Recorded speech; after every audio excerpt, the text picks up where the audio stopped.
পিছিয়ে পড়বে। বলেন নাউযুবিল্লাহ। আর জাতিকে যেমন ধ্বংস করেছিল আল্লাহ, ডেপসি বানিয়ে দিয়েছে এই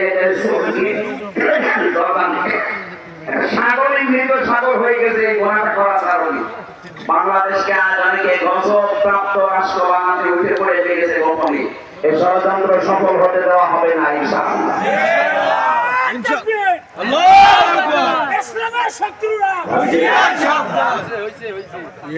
আমার ভাইরা, হযরতে আদম নবীকে আল্লাহ ডাক দিয়ে বলছিলেন যা খাবে স্ত্রীকে খাওয়াবে, যেখানে ইচ্ছা সেখানে যাবে। তার মানে বউ নিয়ে শুধু ঘরের পরিবেশে থাকা এটা ইসলাম না।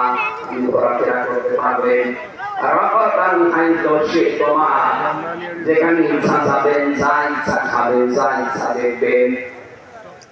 আমির জামাত ডাক্তার শফিকুর রহমান এই শব্দটাকে ব্যাখ্যা করে তিনি বলেছিলেন, যদি দেশে সত্যি আল্লাহ ইসলামের হাতে তুলে দেয়, এই সবচেয়ে বেশি নিরাপদে অধিকার ভোগ করবে